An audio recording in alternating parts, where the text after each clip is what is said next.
اہم خبر آ رہی ہے، آپ کو بتائیں کہ محمد کے علاقے شیخ بانڈا میں سیکیورٹی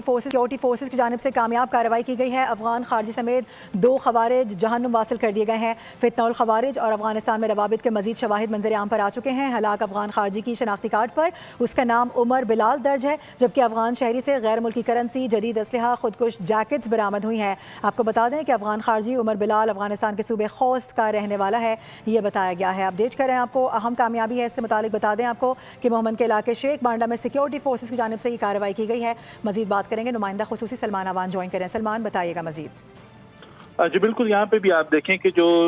مرکزی شخصیت یا مرکزی فرد سامنے آیا ہے اس کا تعلق افغانستان سے ہے، اور یہی وہ پہلو ہے جس کے اوپر پاکستان بارہا زور دیتا چلا آ رہا ہے کہ پاکستان میں ہونے والی دہشت گردی میں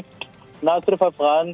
سرزمین استعمال ہو رہی ہے، بلکہ اب تو افغان شہری بھی اس طرح کے ثبوت سامنے آ رہے ہیں اور مسلسل سامنے آ رہے ہیں کہ کس طرح سے افغان شہری پاکستان کے اندر ہونے والی جو دہشت گردی ہے اس کے اندر ملوث ہے، اور افغان حکومت نے، طالبان رجیم نے اس تمام تر صورتحال کے اوپر نہ صرف آنکھیں بند کر رکھی ہیں بلکہ وہ ان تمام تر لوگوں کو ان کی پشت پناہی بھی کر رہی ہے، ان کو سیف ہیونز ان کو پرووائڈ کیے گئے ہیں، ان کو تربیت کے لیے پناہ گاہیں ان کو فراہم کی گئی ہیں، اور یہی پاکستان کا موقف ہے کہ افغانستان کے اندر جو دہشت گردی ہو رہی ہے اس میں اس جیسے کئی دہشت گرد جو ہے وہ ملوث ہیں، جیسے کہ آپ دیکھ سکتے ہیں کہ اس کا نام بھی سامنے آیا ہے کہ شناختی کارڈ کے اوپر اس کا نام عمر بلال درج ہے، اور اس کے تمام تانے بانے، اس کے تمام تر جو ثبوت ہیں وہ افغانستان سے ملتے ہیں۔ اس سے کرنسی برآمد ہوئی ہے، جدید اسلحہ برآمد ہوا ہے، سب سے بڑھ کر خودکش جیکٹ برآمد ہوئی، تو اس سے پتہ چلتا ہے کہ افغانستان سے اب بھی پاکستان کی تمام تر جو